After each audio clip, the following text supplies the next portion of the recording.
The nation's leader on Grand Bahama this morning to join that community in saying farewell to the late Lady Laurie Miller. Lady Miller was the wife of the late Sir Albert Miller, who was one of the three men that played a pivotal role in developing the city of Freeport. Many spoke highly of the great legacy Lady Miller has left behind. Atalia Hall reports. The service of thanksgiving for Lady Laurie Miller was held at the Pro-Cathedral of Christ the King. The family ushered into the church shortly before 11 a.m. to say their final goodbyes.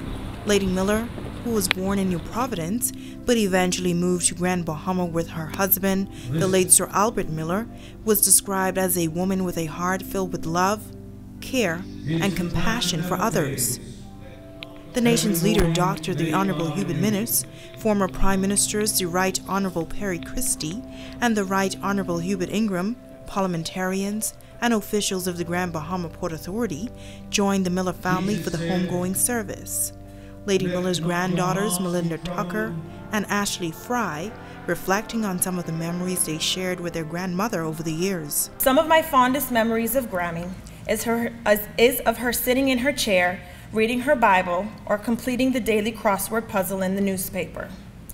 Every day like clockwork, you would find her watching her man, Steve, on TV. We never were really fond of cornflakes and skim milk for breakfast as an option, so one summer Grammy picked us up from the airport, took us to the food store, and let us pick out the snacks and cereals we wanted to have. But don't get me wrong, she was definitely strict in her ways and didn't put up with any nonsense.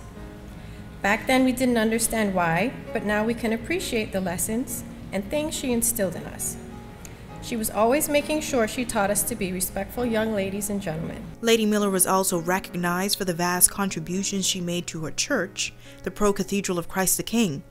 Her humble beginnings also left her with good work ethics, whether it was in business or for the church. She was dedicated to the altar guild here at Christ the King, and always ready and willing to help where and when she could. The Most Reverend Drexel Gomez delivering the sermon, telling the congregation that Lady Miller was a dedicated believer in Christ. Throughout her life, she was always a faithful member of the church and also happy to be a believer, happy to be numbered among those who truly believed and who put the belief into practice, not only by being regular every week in worship, but who put that belief into practice in the ways in which she identified with the various church projects. He encouraged all Bahamians to turn to the Lord. In turning to the Lord and really taking seriously his challenge to be genuine believers. Remember that if you are not a genuine believer, you are an unbeliever and you have condemned yourself. Lady Miller was buried on the grounds of the Pro-Cathedral of Christ the King next to her husband, the late Sir Albert Miller. Lady Miller died at the age of 93. Reporting for ZNS Network News, I'm Atalia Hall.